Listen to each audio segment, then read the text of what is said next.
কবর হচ্ছে পরকালের প্রথম স্তর, প্রথম বিপদ। ভাই না জামিন হো ফাবাদ হাইসরমিন হো। মানুষ যদি কবরে বেঁচে যায় তাহলে এরপরে যত স্তর আছে সব সহজ হয়ে যাবে।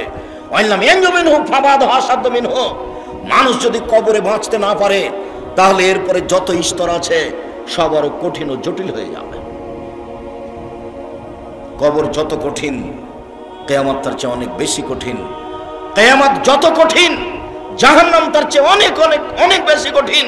কি দিয়ে বুঝায় আপনাকে আমি কবর কত কঠিন?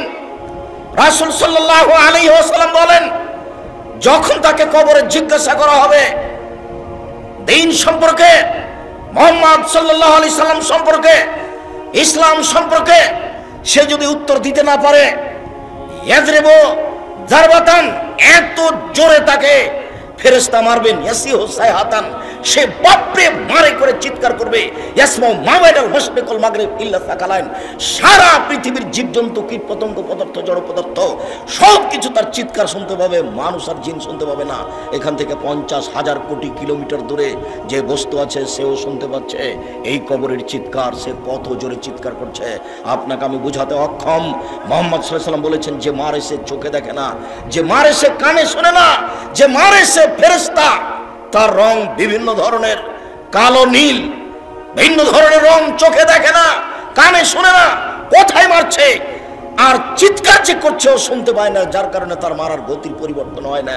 মারে যে সে পুলিশ নয়, মারে যে সে মানুষ নয়, সে খায় না, পেশাব করে না, তার সংসার নাই, তার বিবাহ শাদী নেই, তিনি হচ্ছেন ফেরেশতা। প্রথম বাড়িও যেমন শেষ বাড়িও তেমন, এইভাবে তাকে মারতে থাকবে বিচারের দিন পর্যন্ত। রাসূল সাল্লাল্লাহু আলাইহি সাল্লাম বলেন, যে লাঠি দিয়ে মারা হয়, যে হাতুড় দিয়ে মারা হয়, সেই হাতুড় যদি পাহাড়ের উপরে মারা হয় তাহলে ফায়াসিরু তুরাব, সেটা পাথর হয়ে যাবে, ধুলা হয়ে যাবে, একবারে খান খান হয়ে। পাহাড়ের উপরে মারা হলে পাহাড় ধুলা হয়ে যাবে। যেই হাতুড় দিয়ে মারা হয় সেই হাতুড়টা যদি পাহাড়কে মারা হয় তাহলে পাহাড় ধুলা হয়ে যাবে। মুহাম্মদ সাল্লাল্লাহু আলাইহি সাল্লাম এভাবে বলেন। কি দিয়ে বুঝায় আপনাকে আমি কবর কত কঠিন? এখানে চিৎকার করছে, তার কণ্ঠ, তার শব্দ শুনতে পাচ্ছে 50,000 কোটি কিলোমিটার দূরে। যে মানুষ, যে জীবজন্তু আছে, জিন আর মানুষ ব্যতীত যেই পদার্থ, জড় পদার্থ আছে, সে শুনতে পাচ্ছে কবরের শাস্তি, শুনতে পাচ্ছে গিলাসটা, কবরের শাস্তি শুনতে পাচ্ছে বক্সটা, কবরের শাস্তি শুনতে পাচ্ছে বাল্বটা, কবরের শাস্তি শুনতে পাচ্ছে এই মাইক, সব কিছু শুনতে পাচ্ছে কবরের চিৎকার। কিন্তু মানুষ এবং জিন শুনতে পায় না। শুনতে পাইলে সে বাঁচত না। আপনাকে আমি বুঝাতে পারি কবর কি জিনিস। রাসূল সাল্লাল্লাহু আলাইহি সাল্লাম দিন রাত কবরের শাস্তি থেকে বাঁচতে চাইতেন। যখনই তিনি জানাজায় দাঁড়াতেন তখন লোকটার জন্য কবরের শাস্তি থেকে আল্লাহর কাছে বাঁচতে চাইছেন, আল্লাহ তুমি তাকে কবরের শাস্তি থেকে বাঁচাও। সম্মানিত দিনী ভাই বোন, বাড়ির পিছন দিকে যে 2 হাত 2.5 হাত গর্ত করে কবর করা হয়েছে, তার নাম কবর নয়। সেটাই যদি কবর হতো তাহলে যাকে বাঘে খেয়ে নিল তার কবর কোথায়? কবরস্থানে 2-2.5 হাত যে কবর করা হয় সেটাই কবর নয়। সেটাই যদি কবর হতো তাহলে যে আগুনে জ্বলে ছাই হয়ে গেল তার কবর কোথায়? সেটাই যদি কবর হতো তাহলে যে পানিতে ডুবে হারিয়ে গেল তার কবর কোথায়? মরার পর থেকে নিয়ে বিচারের দিন পর্যন্ত একটা দীর্ঘ সময়ের নাম কবর, যাকে বলা হয় আলামে বারজাক। এই দীর্ঘ সময়ের নাম কবর, এটা কোনো জায়গা, কোনো স্থান নয়। সম্মানিত দিনী ভাই বোন, এই দীর্ঘ সময়ের ভালোটা হলো ভালো, খারাপটা হলো খারাপ। মানুষটা যদি ভালো হয়, মরার পরে ফেরেশতা যখন জিজ্ঞাসা করবেন তখন যদি তার উত্তর ঠিক হয় তাহলে ফেরেশতা বলবেন, নামকা নাওয়াতিল আরুসে লাইকুদুইলা আবালিহি, তুমি ঘুমিয়ে যাও বাসর রাতের ঘুমানোর মতো, যাকে কেউ জাগাবে না তার অতীব প্রিয় মানুষ ছাড়া। তুমি ঘুমিয়ে যাও বাসর রাতের ঘুমানোর মতো, যাকে কেউ জাগাবে না অতীব প্রিয় মানুষ ছাড়া। যখনই তাকে ঘুমাবে, ঘুম থেকে জাগাবে, তখনই সে একটু কষ্টবোধ মনে করে বলবে, এখনই তো মাত্র ঘুমালাম, কেমন হয়ে গেল, এখনই তো ঘুমালাম, কেন আমাকে এভাবে উঠানো হলো? তার এইরকম একটা পরিবেশ থাকবে।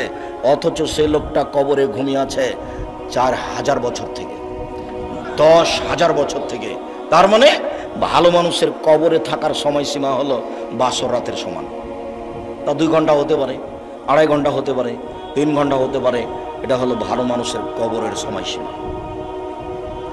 আর যারা খারাপ মানুষ তারা তো আপনাকে আর আমি কি দিয়ে বুঝাই? কবরের শাস্তিকে স্বপ্নের মতো বলা যেতে পারে। আপনি পাশে বসে আছেন, আপনার ভাই শুয়ে আছে, ঘুমিয়ে আছে, গোখরা সাপ তাকে দংশন করছে, সে বাপরে মারে করে চিৎকার করে পালিয়ে যাচ্ছে ঘুমের ঘরে। এরপরে তার ঘুম ভেঙে গেল, ঘুম ভাঙতে দেখতে পাচ্ছে গমা সাপ কত বড় ছিল, রং কেমন ছিল, কিভাবে কে দংশন করছে, সে সব কিছু এখন অক্ষরে অক্ষরে বলে দিতে পারবে ঘুম থেকে উঠে। কিন্তু যে পাশে বসে আছে সে কিছুই দেখতে পায় না। বুঝাতে পারিনি কথা মনে হয়। এরকম হলো কবরের শাস্তি। আপনি কবর খনন করে সাপ দেখবেন এ কথা ঠিক নয়। ওই যে একটা কাগজে লেখা ছিল যে জনৈকে ইমাম সৌদি আরব থেকে ইমামতি করার পরে মসজিদ থেকে বের হয়ে একটা কবর খনন করে দেখলেন যে একটা লাশকে সাপ পেঁচিয়ে ধরে আছে। তারপরে বলে দিলেন যে এইটা ফটোকপি করে যে যত বিতরণ করতে পারবে সে তত ভালো। একেবারে নগদ মিথ্যা কথা। কবরের শাস্তি মানুষ দেখা তো বহু দূরের কথা, শুনতে সক্ষম নয়। কবরের শাস্তি দেখা তো বহু দূরের কথা, মানুষ শুনতে সক্ষম নয়। অতএব কবরের শাস্তিকে আপনার রেকর্ডিং করে বা একটা রূপক পরিকল্পনা করে সাজিয়ে মানুষকে দেখানো হারাম। এটা মানুষের পক্ষে সহজ সম্ভব নয়। কবরের শাস্তি, কবর যত কঠিন কিয়ামত তার চেয়ে অনেক বেশি কঠিন। কিয়ামত যত কঠিন জাহান্নাম তার চেয়ে অনেক অনেক অনেক বেশি কঠিন। কি দিয়ে বুঝায় আপনাকে আমি জাহান্নাম কত কঠিন, কিয়ামত। লাকে ইব্রাহিম আবাহু আজার, বিচারের মাঠে ইব্রাহিম আলাইহিস সালাম তার পিতা আজরের সাথে সাক্ষাৎ করবেন। আজরের সাথে সাক্ষাৎ করে বলবেন আলাম আকুল্লাহ আল্লাহ তাসিনী, আব্বা আপনাকে আমি বলিনি যে আপনি আমার নাফরমানি করিয়েন না? কতবার বলেছিলাম আব্বা আপনি আমার নাফরমানি করিয়েন না, আপনি আমার কথা শোনেন, আপনি আমার কথা শোনেন। তখন তার পিতা আজর বিচারের মাঠে বলবে আলিয়ামুল আসিকা, বেটা আজকে তোমার নাফরমানি করব না, যা বলবে সেটা আমি মানব। তখন ইব্রাহিম আলাইহিস সালাম বলবেন প্রতিপালক, আমার পিতা আজকে জাহান্নামে যাবে আর আমি জান্নাতে যাব, এর চেয়ে বড় অপমান কি হতে পারে? আইয়ু খিজিন আযদামিন আবিলাবাদ, আজকে আমার পিতা জাহান্নামে যাবে আর আমি জান্নাতে যাব, এর চেয়ে বড় অপমান কি হতে পারে? আমি ইব্রাহিম এটাকে সবচেয়ে বড় অপমান মনে করছি। তখন আল্লাহ তাআলা বলবেন ইব্রাহিম শুনে রেখো, তোমার পিতা আমার নবীকে মানেনি, তোমার পিতা আমার নবী ইব্রাহিমকে মানেনি, অতএব আজকে তোমার কথা রক্ষা হবে না। তোমার পিতার চেহারা আকৃতি পরিবর্তন করে দেওয়া হলো, সাপের আকৃতি করে দেওয়া হলো। ইব্রাহিম আলাইহিস সালাম সে তার নিজের পিতাকে হাদিয়ে ধরে জাহান্নামে নিক্ষেপ করবেন। যদিও অপরিচিত শব্দ ব্যবহার করা হয়েছে যে তার পিতাকে সাপে পরিণত করা হবে, তারপর তার পা ধরে, সাপের পা ধরে জাহান্নামে নিক্ষেপ করা হবে। বাস্তবত ইব্রাহিম আলাইহিস সালাম নিজেই করবেন। যখন তার পিতার আকৃতি পরিবর্তন হয়ে যাবে তখন তিনি নিজে ধরে তাকে জাহান্নামে নিক্ষেপ করবেন। বিচারের মাঠে আল্লাহ তাআলা বলবেন এই বাচ্চা, ওই ছেলেটা ওইভাবে হাঁটছে কেন? ও তো আরো মানুষ তার দিকে দেখলে তো আমার কথা বুঝতে পারবে না। দয়া করে কোনো কাজ দেখায়েন না, কিছুক্ষণ অপেক্ষা করেন। আমি আব্দুল্লাহ বিন ফজল নই যে ভোর পর্যন্ত বক্তব্য দেব। আমি অত কোরআন হাদিস জানি না, সারা রাত বক্তব্য করি না। আপনি দয়া করে নিজের কোনো কাজ দেখাবেন না। আমি আপনার জন্য এসেছি কষ্ট করে। মহিলা মানুষ আপনাকে বলছি, ঢং ঢং করে এসেছেন, ঢং ঢং করে গল্প করতে করতে যায়েন না। আপনার একটা লজ্জাবোধ থাকা দরকার, আপনার একটা ইতস্তবোধ থাকা দরকার, একটা আপনার হায়াবোধ থাকা দরকার। আপনি মহিলা মানুষ, আপনার একটু শরম হয় না কেন? আপনার একটু হায়া হয় না কেন? এত গল্প করেন কেন? ঢং ঢং করে গল্প করতে করতে আসলেন, আবার চলে যাচ্ছেন। আপনি বুঝতে পারেন না যে আমি মহিলা মানুষ, আমার একটা লজ্জার ব্যাপার আছে, আমার একটা শরমের ব্যাপার আছে। জাহান্নাম মহিলা দিয়ে ভরা, দিন রাত শুনছেন, হুঁশ হয় না? জাহান্নাম বলতে নারীকে বুঝায়, জাহান্নাম বলতে নারীকে বুঝায়। এ কথা আমরা তো বলিনি, এ কথা মুহাম্মদ সাল্লাল্লাহু আলাইহি ওয়াসাল্লাম বলছেন। আল্লাহ রাসূল বলছেন আমি জাহান্নামের দিকে তাকিয়ে দেখলাম অধিকাংশই নারী। আবু হুরায়রা রাদিয়াল্লাহু আনহু, ছেলে তুমি এভাবে সাড়া দিবা না, কোথায় চুপচাপ বসে থাকো, তুমি লজ্জাবোধ করো। তোমার মাই তো এখানে বসে আছে ছোট ব্লাউজ পরে, তোমার শরম হয় না? তোমার ইতস্তবোধ হয় না? তুমি বলে দিও তোমার মা যেন এরকম ছোট ব্লাউজ পরে আর দিন না কাটায়, সময় না কাটায়। তোমারও তো ইতস্তবোধ হওয়া দরকার। তোমার বাপ এখন দাড়ি চেঁচা এখানে বসে আছে, ঢং দেখাচ্ছ, ধর্মকে পাগল পেয়েছো বাপ বেটা। নিজেকে মুসলমান মনে করো, দিন ধর্ম মেনে চলার চেষ্টা করো। সময় শেষ হওয়ার কোনো পথঘাট মানুষের কাছে নেই। অতএব লজ্জাবোধের দাবি রাখি। কথার মধ্যে উপস্থিত বৈঠকের মুসলিম বোন, আপনাকে নিয়ে দুটা কথা বলছি, শোনেন। আবু হুরায়রা রাদিয়াল্লাহু তাআলা আনহু বলেন, রাসূল সাল্লাল্লাহু আলাইহি সাল্লাম বলেছেন, সিনফান মিন আহলিন নার লামারাহুমা, দুই শ্রেণীর মানুষ জাহান্নামে যাবে আমি তাদের দেখিনি। দুই শ্রেণীর মানুষ জাহান্নামে যাবে আমি তাদের দেখিনি। কওমুন মাহুম সায়াতুন, এক শ্রেণীর মানুষ তাদের হাতে থাকবে লাঠি, কাদনাবিল বাকার, গাভীর লেজের মতো, একদিক মোটা একদিক চিকন, তাদের হাতে লাঠি থাকবে। ইয়াদরুবু বিহান নাস, তা দিয়ে তারা মানুষকে মারবে। প্রশাসনের হাতে এরকম লাঠি থাকে। যারা কলেজ বিশ্ববিদ্যালয়ে পড়ে ধর্মের শিক্ষার নামে ঢং করে বেড়ায়, তাদের হাতে এরকম লাঠি থাকে। যারা দলীয় দাপট দেখায়, দাঙ্গাবাজি করে, ক্ষমতা দেখায়, জোর করে জমি দখল করে, জোর করে এলাকা দখল করে, মানুষের মান সম্মানের হানি করে, মানুষকে জোর করে অপমান করে জেল হাজতে দেয়, এদের হাতে এরকম লাঠি থাকে। এরা যেন মনে করে জাহান্নাম আমার জন্য অপেক্ষা করছে। জুলুম করে, দাঙ্গাবাজি করে, ক্ষমতা দেখিয়ে, দাপট দেখিয়ে বেশি দিন টিকা যায় না। ফেরাউন ডুবে গেছে, অতএব আপনার জন্য জাহান্নাম অপেক্ষা করছে, আপনি থামুন। আপনাকে আমি অনুরোধ করেছি, ক্ষমতা দেখিয়ে, দাঙ্গাবাজি দেখিয়ে, জুলুমবাজি করে, মানুষের প্রতি অন্যায় অবিচার করে, ক্ষমতা দেখিয়ে, মানুষকে জেল হাজতে দিয়ে, মানুষকে অপমান করে 1 মিনিট বাঁচার চেষ্টা করিয়েন না। নরম হয়ে থাকেন, খুব নরম হয়ে থাকেন। মাটির মানুষ, মাটির মতো হয়ে থাকেন, ফলাফল ভালো হবে। সময় অল্প।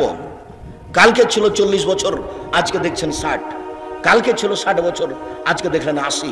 তার মানে বেশি সময় নেই, অল্প সময়। আদম সন্তানকে, অন্তত মুহাম্মদ সাল্লাল্লাহু আলাইহি ওয়াসাল্লামের উম্মতকে বেশি সময় দেওয়া হয়নি। অল্প সময় বাঁচতে এসে মানুষের ক্ষতি করে বাঁচার চেষ্টা করিয়েন না, মানুষকে অপমান করে বাঁচার চেষ্টা করিয়েন না, এর ফলাফল ভালো নয়। রাসূল সাল্লাল্লাহু আলাইহি ওয়াসাল্লাম বলছেন, কেউ যদি কারো মান সম্মানের হানি করে, তাহলে সেই দিন আসার আগেই যেন হাত ধরে সমাধা করে নেয়, যেদিন কোনো টাকা পয়সা থাকবে না। যেহেতু বিচারের মাঠে হাত ধরে ক্ষমাও হবে না, যেহেতু বিচারের মাঠে টাকা পয়সা দিয়ে বাঁচাও যাবে না, সেই দিন তখন নেকি দিয়ে বাঁচতে হবে। আমি একটা লোককে অপমান করেছিলাম, আমি এখন বাঁচবো কি দিয়ে? আমার নেকি দিয়ে। আমার নেকি দিতে দিতে যখন শেষ হয়ে যাবে, তখন আমি যাব জাহান্নামে, ও যাবে জান্নাতে। এটা হলো বিচারের মাঠে বিচারের পদ্ধতি। ওখানে টাকা পয়সা দিয়ে বিচার হবে না, ওখানে ক্ষমতা দিয়ে বিচার হবে না, ওখানে বিচার হবে নগদ নেকি দিয়ে। জালেমকে তার নেকি বুঝিয়ে দিয়ে তাকে জাহান্নামে যেতে হবে, এটাই হলো বিচার। যার কারণে দাঙ্গাবাজি করে কিছু করার চেষ্টা করিয়েন না। পৃথিবীর মানুষ শুনে রেখো, 2 শ্রেণীর মানুষ জাহান্নামে যাবে আমি তাদের দেখিনি। এক শ্রেণীর মানুষের হাতে থাকবে লাঠি, গাভীর লেজের মতো, একদিক মোটা একদিক চিকন, তারা মানুষকে এই লাঠি দিয়ে মারবে, ওরা জাহান্নামে যাবে। 2 নিশাউন, মহিলা কাছে এতন কাপড় পরে থাকবে, আর এতন উলঙ্গ। তোমার মা ছোটবেলা করে এখন বসে আছে, বলো এটা কি? যার হাত দেখা যায়, পেট দেখা যায়। আমি শাড়ি হারাম পোশাক বলিনি, শাড়ি পরা যায়। আমি বলেছি ভালো হবে সালোয়ার কামিজ মেক্সি চাদর পরেন। শাড়ি যদি পরেন তাহলে 2 ছাড়ের ব্লাউজ পরতে হবে, যার হাত হবে কবজি পর্যন্ত, নিচের দিক কোমরের নিচে চলে যাবে। 1.5 গজ কাপড়ের ব্লাউজ করতে হবে। আর শাড়ি পরলে পা মোজা পরতে হবে। বাইরে বের হলে শাড়ি পরে পা মোজা না পরে যদি অটোতে উঠে, তাহলে হাঁটু পর্যন্ত পা খুলে যাবে। এই পোশাক পরে তোমার মা বাইরে যেতে পারে না। আর এটা হচ্ছে পল্লী অঞ্চল, সারা গ্রামের সবাই নাকি চাচা, সবাই নাকি ভাই, সবাই নাকি বাপ, সবাই সবার সাথে কথা বলছেন নির্দ্বিধায়। অবাক মনে করছেন যে আপনি এরকম করছেন যার জন্য পৃথিবীর সবাই করছে, এরকম কথা ঠিক নয়। আপনি বগুড়া জামিলে যান, 1 শ্রেণীর মানুষ আছে, 1 শ্রেণীর পরিবার আছে, ওদের পরিবারের ওদের মহিলাদের কাপড় পুরুষ দেখে না। যদি পুরুষ দেখে নেয় তাহলে সেই কাপড় তারা আর পরবে না, তাকে আগুন দিয়ে জ্বালিয়ে দেবে। আপনার স্ত্রী আপনার মেয়ে নগ্ন হয়ে চলছে, যার কারণে আপনি বলছেন পৃথিবীতে সবাই এরকম। ওদের সব সময়ের পোশাক পুরুষ দেখে না, ওরা বাড়ির বাইরে বের হলে শুধু বোরকা দেখতে পাবে, অন্য কিছু নয়। অথচ তারা বেঁচে আছে, আজও পৃথিবীতে বেঁচে আছে, তাদের দিন চলে। সম্মানিত দিনী বোন শুনুন, আপনাকেই বলছি, আপনার রাস্তাতে হাঁটা দেখলে লজ্জা হয়, আপনার চলাফেরা দেখলে খারাপ লাগে, লজ্জা হয়। মনে হয় যেন আপনার স্বামী নেই, মনে হয় যেন আপনার বাপ নেই, আপনি যেন পিতাহীন মানুষ, আপনি যেন স্বামীহীন মানুষ। স্বামী থাকলে আপনার এরকম অবস্থা কেন? আত্মমর্যাদা থাকবে স্বামী থাকলে। আপনার একটা আত্মমর্যাদা আছে, স্বামীর একটা আত্মমর্যাদা আছে। স্বামীর আত্মমর্যাদা খেয়াল করলে তো আপনি এমনটা করতে পারেন না। স্বামীর একটা আত্মমর্যাদা খেয়াল করা দরকার। আসমা রাদিয়াল্লাহু তাআলা আনহা বলেন, আবু বকর সিদ্দিকের মেয়ে আসমা রাদিয়াল্লাহু তাআলা আনহা বলেন যে আমি মাঠে থেকে খেজুরের আঁটি বোঝা মাথায় করে নিয়ে আসছিলাম। রাস্তায় রাসূল সাল্লাল্লাহু আলাইহি ওয়াসাল্লামের সাথে দেখা হয়ে গেল। আল্লাহ রাসূল আমাকে বললেন, আসমা তুমি উটের উপরে চলে আসো, উটের উপরে উঠো। তখন আমি লজ্জা করলাম, আমার স্বামী জুবাইরের আত্মমর্যাদাকে আমি খেয়াল করলাম। না না না না না, আমি যদি রাসূলের উটের পিছনে উঠি তাহলে জুবাইর এটা খারাপ মনে করবে। জুবাইরের একটা আত্মমর্যাদা আছে, তার একটা দাম আছে। আমি এই হিসাব করে আর রাসূলের উটের পিছন দিকে উঠলাম না। আমি বাড়িতে এসে বললাম, জুবাইর শোনেন, আমার স্বামীকে বললাম এই ঘটনা, আপনার আত্মমর্যাদাকে হিসাব। মহিলা মানুষ মাঠে থেকে বোঝা মাথায় করে নিয়ে চলে আসো, এটা আমাকে খারাপ লাগে। হাদিস বুখারী মুসলিম, তার নাম আত্মমর্যাদা। এই ছেলে, তোমার বাপের একটা আত্মমর্যাদা থাকলে তোমার মা এভাবে বসে থাকতে পারে? তোমার বাপ একটা কাপুরুষ, তোমার বাপ একটা কাপুরুষ, তোমার বাপ একটা কাপুরুষ। মনে কিছু নিও না, তোমার বাপের ব্যক্তিত্ব থাকলে, তোমার বাপের মর্যাদা থাকলে, তোমার বাপের আত্মমর্যাদা থাকলে তোমার মা এভাবে চলতে পারতো না। এটা অসম্ভব হতে পারে না। তোমার বাপ নিজেকে পশু প্রাণীর মতো মনে করে। বুঝেও বুঝে না ওরা অন্তর আছে, বুঝে না। দেখেও দেখে না ওরা চক্ষু আছে, দেখে না। শুনেও শোনে না ওরা কান আছে, শোনে না। উলাইকা কাল আনাম, তারা পশু প্রাণীর মতো, তারা গরু ছাগলের মতো, তারা কুকুর সিরগালের মতো, বালহুমাতাল, বরং তার চেয়ে খারাপ। তোমার পিতা পশু প্রাণীর মতো নিজেকে মনে করে। ব্যক্তিত্ব থাকলে এইভাবে স্ত্রী ঘুরতে পারে? যেইভাবে চোখ ঘুরে বউ সেভাবে ঘুরে, চোখ যেভাবে ঘুরে বউ সেভাবে চলে, তার নাম ক্ষমতা, তার নাম ব্যক্তিত্ব, তার নাম আত্মমর্যাদা। রাসূল সাল্লাল্লাহু আলাইহি সাল্লাম বলেন, নিসাউন, মহিলা, কাশিয়াতুন, কাপড় পরে থাকে, আর এতুন, উলঙ্গ। তোমার মার পোশাক আল্লাহ নবী উলঙ্গ বলেছেন, আর তোমার বোনের পোশাক আল্লাহ রাসূল উলঙ্গ বলেছেন। এই ছেলে, এই হাদিসের বিকল্প কি তরজমা হতে পারে তুমি বিবেচনা করো। আমি এই কথা বলিনি, এই কথা মুহাম্মদ সাল্লাল্লাহু আলাইহি সাল্লাম বলেছেন। নিজেকে পশু প্রাণী মনে করো না, নিজেকে গরু ছাগল মনে করো না, নিজেকে মানুষ মনে করিও। পশু প্রাণীর বিচার হবে না, গরু ছাগলের বিচার হবে না, কুকুর শ্রীগালের বিচার হবে না, বিচার মানুষের হবে, বিচার জিনের হবে। এরাই বুঝে, এদের বোধ শক্তি আছে, এদের বোধোদয় আছে, এদের বোধগম্য আছে, এদের হিতাহিত জ্ঞান আছে। এরাই ভালো হতে পারে। যেহেতু ভালো হচ্ছে না, কাজে এরা পশু প্রাণীর মতো, এরা গরু ছাগলের মতো, এরা কুকুর শ্রীগালের মতো। তবে আল্লাহ তাদেরকে কুকুর শ্রীগাল বলেননি। পরিবর্তন হতে পারে। আজকেই পরিবর্তন হতে হবে তোমাকে, আজকেই পরিবর্তন হতে হবে তোমার মাকে, আজকেই পরিবর্তন হতে হবে তোমার বোনকে। সিদ্ধান্ত পরিবর্তন করুন আপনি আমার দিনী বোন। রাসূল সাল্লাল্লাহু আলাইহি সাল্লাম বলেন, মাইলাতুন, এরা পুরুষকে নিজের দিকে আকৃষ্ট করে। মমিলাতুন, তারা পুরুষকে নিজের দিকে আকৃষ্ট করে। মাইলাতুন, এরা নিজেরা আকৃষ্ট হয় পুরুষের দিকে। এরা বাড়িতে যখন থাকে তখন ভালোই থাকে, যখন বাড়ি থেকে বের হয় রাস্তায় চলে তখন কেন জানি কেমন কেমন করে, আনছান আনছান করে। একবার ডান দিকে যায়, একবার বাম দিকে যায়, একবার হাত নাড়ে, একবার চুল নাড়ে, কেন জানি কেমন কেমন করে। তার মানে এরা পুরুষের দিকে আকৃষ্ট হয়েছে। লায়েদ খোলা জান্নাহ, এরা জান্নাতে যাবে না। জান্নাতে তো যাবে না, যাবে না। ওয়ালা ইয়াজিদনা রিহাহা, এরা জান্নাতের গন্ধ পাবে না। ফাইনা রিহাহা লা তুজাদু মিন মাসিরাতি কাদা ওয়া কাদা, যে জান্নাতের গন্ধ 1 বছরের দূরত্ব পথ থেকে পাওয়া যায়, এটা জান্নাত। এখানে একটা দ্রুতগামী ঘোড়া দৌড়াতে আরম্ভ করে 1 বছর দৌড়াই, এই যত পথ যাবে ওই পথের মাথায় কেউ যদি দাঁড়ায় তাহলে জান্নাতের গন্ধ পাবে। এই মহিলারা জান্নাতের গন্ধও পাবে না। সম্মানিত দিনী বোন, আপনাকে আমরা আর একটা কথা বলে আমাদের আলোচনার দিকে এগিয়ে যাচ্ছি। রাসূল সাল্লাল্লাহু আলাইহি সাল্লাম বলেন, 3 শ্রেণীর মানুষ জান্নাতে যাবে না। সালাসাতুন লা তাদখুলুল জান্নাতা আবাদা, 3 শ্রেণীর মানুষ কখনো তারা জান্নাতে যাবে না।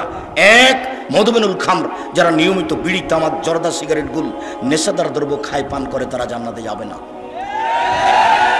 এমন ভাবে আজ থেকে আপনি বিড়ি সিগারেট ছেড়ে দিবেন, দোকানদার যেন একেবারে যা কিনেছিল সেটা যেন মালিককে ফেরত দিয়ে সব ফেলে দেয়, আগুন দিয়ে জ্বালিয়ে দেয়। আর তুমি যদি আবার এখান থেকে উঠে গিয়ে আবার সিগারেট লাগাও, তখন তুমি মনে করি কি ব্যাপার, আমি কি পশু নাকি? বুঝেও তো বুঝলাম না, আমি তো বুঝলাম, তারপরে আবার আমি ভালো হতে পারলাম না কেন? তাহলে কি আজ আমি পশুর মতো হয়ে গেছি? ফকির ভিক্ষা চাইলে বলেন মাফ করো, আর ওই টাকা দিয়ে বিড়ি সিগারেট কিনে দিন রাত খান, শরম হয় না কেন? রাসূল সাল্লাল্লাহু আলাইহি সাল্লামকে জিজ্ঞাসা করা হয়েছিল, আল্লাহর নবী, আইউল আমাল আফজাল, পৃথিবীতে কর্ম হিসাবে সবচেয়ে উত্তম কোনটা? মানুষ যে সব কাজ করে তার সবচেয়ে ভালো কাজ কোনটা? তখন আল্লাহ রাসূল উত্তরে বললেন, তুতেম উত্তম তাকরাউ সালাম আলামান আরাফ তাওমান লাম তারিফ, তুমি দুস্থ গরিব ফকির মিসকিনকে খেতে দেবা, এটাই তোমার জীবনের সবচেয়ে ভালো কাজ। দুই, যাকে চিনো তাকেও সালাম দিবা, যাকে চিনো না তাকেও সালাম দিবা। দেখে সালাম দিতে হবে এই কথা নয়, মৌলানা সাহেবকে সালাম দিতে হবে এই কথা নয়, যাকে চিনেন তাকেও সালাম দিবেন, যাকে চিনবেন না তাকেও সালাম দিবেন। মিশরে কয়েকদিন ছিলাম, তো একটা জিনিস দেখেছিলাম, মিশরের মাটিতে সবাই কোরআন মাজিদ পড়তে পারে, ভ্যান চালক, রিক্সা চালক, অফিসার, মন্ত্রী, এমপি, সবাই কোরআন মাজিদ পড়তে পারে, সবাই সবাকে সালাম দেয়। মন্ত্রী ও রিক্সাওয়ালাকে সালাম দিচ্ছে, সবাই সবাকে সালাম দেয়। যদি একটা খারাপ বৈশিষ্ট্য আছে, প্রায় সবাই দাড়ি চাচে, তবে সবাই সবাকে সালাম দেয়। চিনে সালাম দিবেন না। আর 10 জায়গাতে সালাম দেওয়া নিষেধ, এই কথাটাও মিথ্যা। তার মধ্যে এক জায়গা হচ্ছে যখন খাচ্ছে তখন সালাম দিতে হবে না, এই কথাটা মিথ্যা। আপনারা খাচ্ছেন এই জন্য সালাম দিচ্ছি না, মনে কিছু নিয়েন না। এতগুলি বাক্য চললো আর আসসালামু আলাইকুম চলবে না? কেমন ধর্ম? বলছে আব্দুর রাজ্জাক সাহেব, আপনি তো খাচ্ছেন সেজন্য সালাম দিলাম না। তা এগুলো তো চলছে কথা, তো সালামটাই চলে না। ফেকার বইয়ে লেখা আছে 14 জায়গাতে সালাম দেওয়া নিষেধ, তার মধ্যে এটাও আছে। পাবনা যাচ্ছি তো এক লোক অজু করছে, আমি সালাম দিয়েছি, তা আমাকে বলছে অজু করার সময় সালাম দেওয়া যায় না। তো আমি বলছি যে কোথায় আছে? আছে। কোথায় আছে? আছে। তারপর অনেক কথা। আল্লাহ মাফ করো, অজু করার সময় সালাম দেওয়া যায় না, এ কোন কথা? রাসূল সাল্লাল্লাহু আলাইহি সাল্লাম বলছেন, যাকে চিনো তাকেও সালাম দিবা, যাকে চিনো না তাকেও সালাম দিবা। মোবাইলের রিং হচ্ছে, অন করে দিয়ে আপনি সালাম দেন। হিন্দু হোক, মুসলমান হোক, বৌদ্ধ হোক, খ্রিস্টান হোক, সে যেই হোক না কেন, চায় ডোম হোক, চামার হোক, হাঁড়ি হোক, সে যেই হোক না কেন, মুচি হোক, মেথর হোক, আপনি তাকে সালাম দিবেন। যদি আপনি নাম্বারে চিনতে পারেন যে হিন্দু, তাহলে আপনি সালাম দিবেন না, তাহলে আপনি বলবেন জি ধন্যবাদ, কি বলছিলেন। যদি আপনি চিনতে না পারেন, সে যেই হোক, পশু প্রাণী, গরু ছাগল, যে আপনার সাথে কথা বলছে, আপনি তাকে সালাম দিবেন। রাসূল সাল্লাল্লাহু আলাইহি সাল্লাম বলছেন, তুমি যাকে চিনো তাকেও সালাম দিবা, যাকে চিনো না তাকেও সালাম দিবা। হাদিস তো বুখারী মুসলিম, এটা আপনি কি বুঝলেন? মোবাইলের নাম্বার দেখে আপনি চিনতে পারছেন না, অতএব আপনাকে আর বিবেচনা করতে হবে না। আর আপনাকে তো বলেছি, আপনি হ্যালো বলিয়েন না, হ্যালো কুকুরকে বলে। হ্যালো কাকে বলে ডাকে? কুকুরকে বলে ডাকে। কই, আমি তো আপনাকে কোনোদিন বলিনি হ্যালো, আমি তো আসসালামু আলাইকুম বলি। সবাই যে বলছে, মৌলানা সাহেব বলছে, তো মৌলানা সাহেব বলছে, তো আমি কি করব? আমি বলিনি কোনো, আমি হ্যালো শব্দ ব্যবহার করি না। হ্যালো বলে কুকুরকে ডাকে।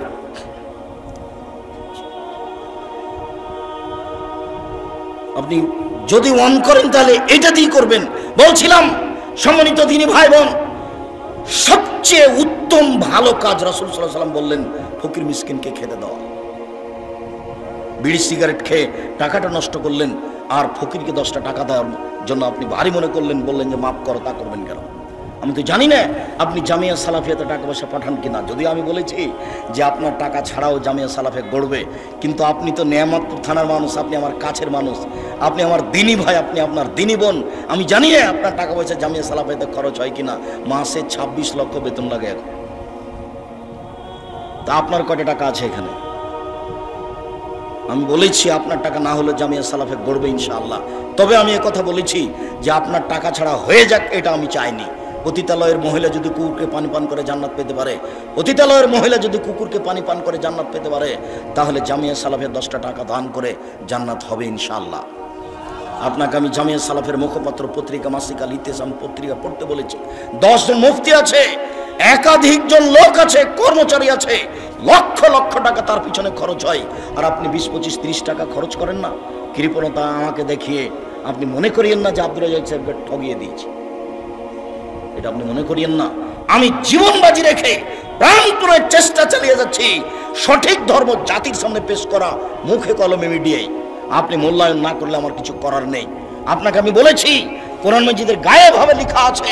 আপনাকে আমি বলেছি বইয়ের নাম মুকসিদুল মুমিনিন, তার একটা হেডলাইন আছে যে অবিবাহিত ছেলে মেয়ের পড়া নিষেধ, যে দেখে সেই পড়ে, যে দেখে সেই পড়ে। তার মানে হেডলাইনটাই মিথ্যে, হেডলাইনই ঠিক হয়নি। এই ছেলে, এই বই পরিবর্তন করতে হবে, লেখকের জন্য ক্ষমা চাইতে হবে। শোনো, এই হেডলাইনের পরে লেখা আছে যা আল্লাহর হস্তে একটাও সত্য কথা নয়, আর সব সরাসরি কোরআন মাজিদের বিরোধী। হেডলাইনের পরে লেখা আছে ভরা পেটে স্ত্রী মিলন হলে ছেলে ভ্যাংচা হয়, সফরের পূর্বে স্ত্রী মিলন হলে ছেলে টেরা হয়, চন্দ্র সূর্য গ্রহণে ছেলে স্ত্রী মিলন হলে ছেলে কানা হয়। হুবাহু কোরআন মাজিদের বিপরীত লেখা আছে কলমে। যার জন্য কলমের দাম আছে। মাসিক আল ইতিসাম পত্রিকাকে আপনাকে মূল্যায়ন করতে হবে। বলছিলাম যখন ইব্রাহিম আলাইহিস সালামের সাক্ষাৎ হয়ে গেল বাপের সাথে, আজরের সাথে, ইব্রাহিম আলাইহিস সালাম বলেন, আব্বা আপনাকে আমি বলেছিলাম আপনি আমার নাফরমানি করিয়েন না। তখন তার বাপ বলবে, বেটা আজ তুমি যা বলবে তাই মেনে নিব। তখন ইব্রাহিম আলাইহিস সালাম বলবেন, আজ আমি জান্নাতে যাব, আমার বাপ জাহান্নামে যাবে, এর চেয়ে বড় অপমান কি হতে পারে? তখন আল্লাহ উত্তরে বলবেন, ইব্রাহিম শুনুন, আপনার পিতা আমার নবী ইব্রাহিমকে মানেনি, অতএব তার জাহান্নাম হবে, এটাই ঠিক। বাপ যদি ভুল পথে থাকে, বেটা বিচারের মাঠে তাকে রক্ষা করতে পারবে না। কিয়ামতের মাঠ বড় কঠিন, যেখানে ইব্রাহিম আলাইহিস সালাম কোনো কাজে আসবেন না। কিয়ামত যত কঠিন, জাহান্নাম তার চেয়ে অনেক অনেক অনেক বেশি কঠিন। কি দিয়ে বুঝায় আপনাকে আমি জাহান্নাম কত কঠিন? মহান আল্লাহ বলেন, ফাম্মা মান সাকালাত মাওয়াজিনুহু, বিচারের মাঠে, ফাম্মা মান খাফফাত মাওয়াজিনুহু, বিচারের মাঠে যার নেকির পাল্লা হালকা হয়ে যাবে, তার থাকার জায়গা হবে অতীব গহ্বর হাবিয়া। মুহাম্মদ সাল্লাল্লাহু আলাইহি ওয়াসাল্লাম আপনি বলতে পারেন হাবিয়া কি জিনিস? হাবিয়া নামক জাহান্নামের পরিচয় আপনার জানা আছে? আল্লাহ বলবেন, আমি বলি নারুন হামিয়া, তা হচ্ছে জ্বলন্ত উত্তপ্ত আগুন। জাহান্নাম বলতে উত্তপ্ত আগুনকে বলা হয়। মহান আল্লাহ বলেন, কাল্লা ইউমবাদান্না ফিল হুতামা ওমা আদরাকা মাল হুতামা, অবশ্যই তাকে চূর্ণ বিচূর্ণকারী হোতামা নামক জাহান্নামে নিক্ষেপ করা হবে। মুহাম্মদ সাল্লাল্লাহু আলাইহি ওয়াসাল্লাম আপনি কি বলতে পারেন চূর্ণ বিচূর্ণকারী হোতামা নামক জাহান্নাম কি? এই বাচ্চা বসো, একটু ধৈর্যের পরিচয় দিবেন। ধৈর্যকে ঘোড়ার ডিম মনে করিয়েন না। ধৈর্য একটা শব্দ নয়, ধৈর্য একটা বাস্তবায়নের কিছু। ধৈর্য শব্দ নয়, ধৈর্য হচ্ছে বাস্তবায়নের কিছু। অতএব কথাকে মূল্যায়ন করবেন। আল্লাহ তাআলা বলেন, আমি বলি চূর্ণ বিচূর্ণকারী হোতামা নামক জাহান্নামটি কি? নারুল্লাহিল মুকাদ্দা, তা হচ্ছে জ্বলন্ত উত্তপ্ত আগুন। আল্লাহ তাআলা জাহান্নামের পরিচয় দিচ্ছেন। জাহান্নাম বলতে জ্বলন্ত আগুনকে বলা হয়।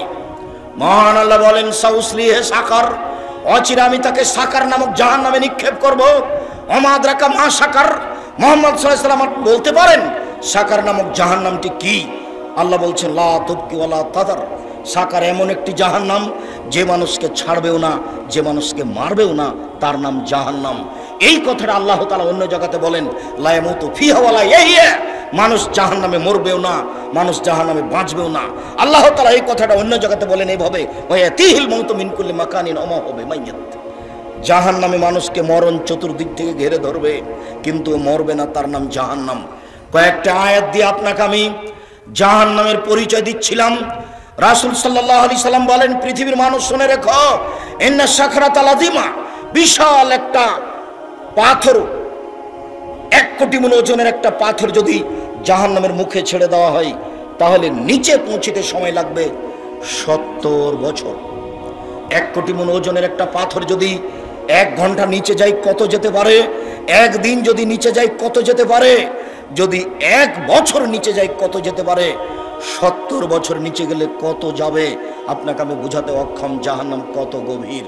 সম্মানিত দিনী ভাই বোন, জাহান্নামের নিচে থাকবে যারা মুনাফিক, তারা। হিন্দু জাহান্নামে যাবে, তবে সবচেয়ে নিচে থাকবে এই কথা আল্লাহ বলেননি। যারা মুনাফিক, দোকানে বসে মানুষের বদনাম করে, এরাই হলো মুনাফিক। এর কথা ওকে লাগায়, এরাই হলো মুনাফিক। ঝগড়া করলে অশ্লীল কথা বলে, এরাই হলো মুনাফিক। মানুষের ক্ষতি করে, যে এরাই হলো মুনাফিক। আজান হয়ে গেছে তবু মসজিদের সামনে না গিয়ে, মসজিদে না গিয়ে দোকানে বসে গল্প করে, এরাই হলো মুনাফিক। মুনাফিক জাহান্নামের সবচেয়ে নিচে থাকবে, এই কথা আল্লাহ তাআলা বলেন।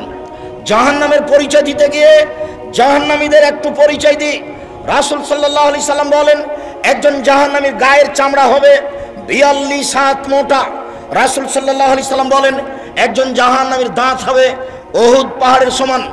উহুদ পাহাড় 4 কিলোমিটার প্রশস্ত, 8 কিলোমিটার লম্বা।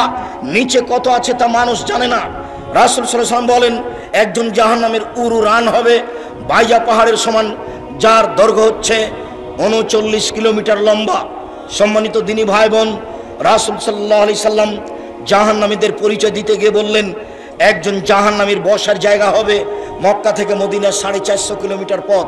একটা লোকের বসার জায়গা যদি 450 কিলোমিটার হয়, একটা লোকের গায়ের চামড়া যদি 42 হাত মোটা হয়, একটা লোকের দাঁত যদি উহুদ পাহাড়ের সমান হয়, একটা লোকের উরু রান যদি বাইজা পাহাড়ের সমান হয়, একটা লোকের ডান কাঁধ থেকে বাম কাঁধের ব্যবধান যদি একটা দ্রুতগামী ঘোড়ার 3 দিন 3 রাতের পথ হয়, তাহলে লোকটা কত বড়। পৃথিবীর শুরু থেকে শেষ পর্যন্ত যত মানুষ এসেছে, যত মানুষ আছে, যত মানুষ আসবে, তার শতকরা 1999 জন লোক জাহান্নামে যাবে। একজন যদি এত বড় হয়, তাহলে হাজারে এত গেলে জাহান্নাম কত বড় আপনাকে আমি কি দিয়ে বুঝাই? জাহান্নাম কি জিনিস? রাসূল সাল্লাল্লাহু আলাইহি সাল্লাম বলেন, যত মানুষ এসেছে, যত মানুষ আছে, যত মানুষ আসবে, যত জিন এসেছে, যত আছে, যত আসবে, সব যদি একসাথে জাহান্নামের দরজা দিয়ে ঢোকে, তাহলে ঢুকতে অসুবিধা হবে না। তার নাম জাহান্নাম। মানুষকে শাস্তি দেওয়ার জন্য আল্লাহ ব্যবস্থা করেছেন। জাহান্নামকে বিচার মাঠে টেনে নিয়ে যাওয়া হবে। জাহান্নাম কথা বলতে পারে। যখন জাহান্নামে মানুষকে নিক্ষেপ করা হবে, যতবার নিক্ষেপ করা হবে ততবার জাহান্নাম বলবে, আর কি কিছু আছে, আর কি কিছু আছে?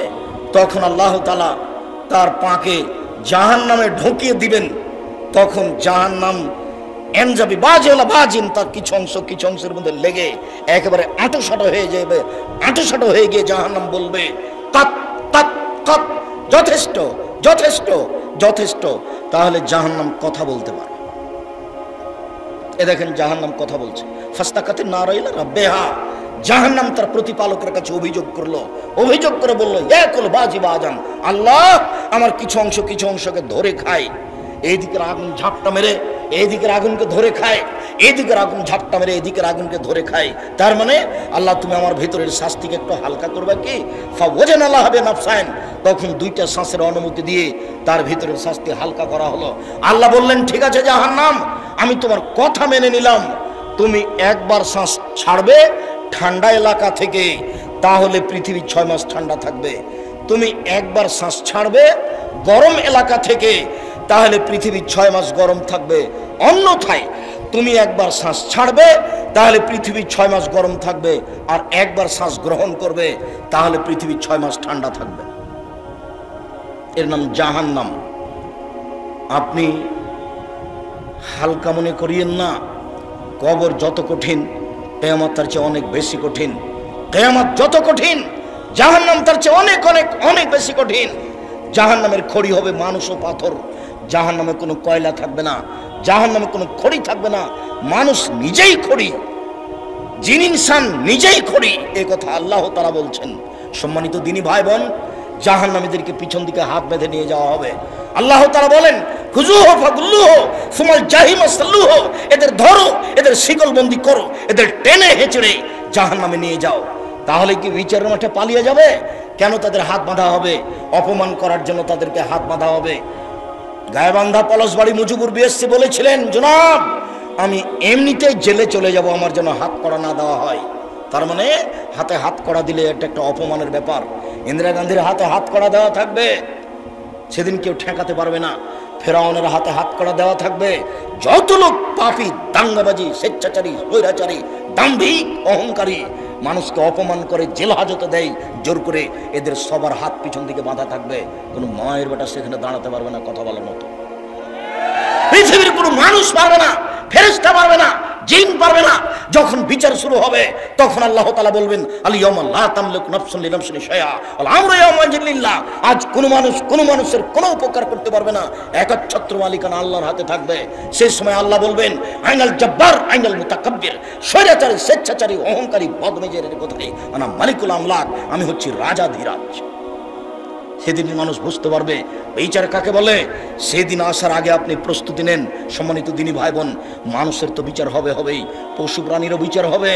মানুষের তো বিচার হবেই, পশু প্রাণীরও বিচার হবে। পশু প্রাণীর বিচার কি? একটা শিংওয়ালা ছাগল যদি একটা অশিংওয়ালা ছাগলকে গুতা মেরে থাকে, তাহলে আল্লাহ অশিংওয়ালা ছাগলকে শিং দিয়ে বলবেন যে তুমি গুতা মেরে পরিশোধ করে নাও, বা শেষ, তারপরে তারা মিটে যাবে। কিন্তু মানুষের এরকম হবে না। মানুষ দিয়ে জাহান্নামকে পূর্ণ করা হবে, মানুষ দিয়ে জান্নাতকে পূর্ণ করা হবে। বাকি যেটুকু থেকে যাবে আল্লাহ তাআলা পা ঢুকিয়ে দিয়ে পূর্ণ করবে জাহান্নামকে। আর জান্নাত যেটুকু বাকি থেকে যাবে সেটুকু আল্লাহ আবার মানুষ সৃষ্টি করে জান্নাত পূর্ণ করবেন। সম্মানিত দিনী ভাই বোন, জাহান্নামের উল্লেখযোগ্য শাস্তি হচ্ছে আগুন, জাহান্নামের উল্লেখযোগ্য শাস্তি হচ্ছে জাক্কুম গাছ, জাহান্নামের উল্লেখযোগ্য শাস্তি হচ্ছে সাপ, জাহান্নামের উল্লেখযোগ্য শাস্তি হচ্ছে বিচ্ছু, জাহান্নামের উল্লেখযোগ্য শাস্তি হচ্ছে হাতুড়, হাম্বল এ দিয়ে পিটানো হবে। জাহান্নাম থেকে বাঁচার জন্য চেষ্টা করুন। এই ছেলে, জাহান্নাম থেকে বাঁচার জন্য সব সময় সালাম ফেরার পূর্বে বলবেন, রব্বানা আতিনা ফিদ দুনিয়া হাসানাতাও ওয়া ফিল আখিরাতি হাসানাতাও ওয়া কিনা আযাবান নার। জাহান্নাম থেকে বাঁচার জন্য আপনি বলবেন, আল্লাহুম্মা ইন্নী আউযু বিকা মিন আযাবি জাহান্নাম ওয়া আউযু বিকা মিন আযাবিল কবর ওয়া আউযু বিকা মিন ফিতনাতিল মাসিহিদ দাজ্জাল ওয়া আউযু বিকা মিন ফিতনাতিল মাহইয়া ওয়াল মামাত। জাহান্নাম থেকে বাঁচার জন্য ঘুমানোর সময় বলবেন, আল্লাহুম্মা কিনি আযাবাক ইয়াওমা তাবাসু ইবাদাক। কবরের পাশে জাহান্নাম থেকে বাঁচার জন্য জানাজার দোয়াটি পড়বেন। সম্মানিত দিনী ভাই বোন, সমস্ত দিনী ভাই বোনকে জাহান্নামের ব্যাপারে সতর্ক থেকে জাহান্নাম থেকে বাঁচার অনুরোধ জানিয়ে, ঠিকমতো ইবাদত করার অনুরোধ জানিয়ে আজকের আলোচনা এখানে শেষ করতে যাচ্ছি। আমাদের অনেক বই পুস্তক আছে।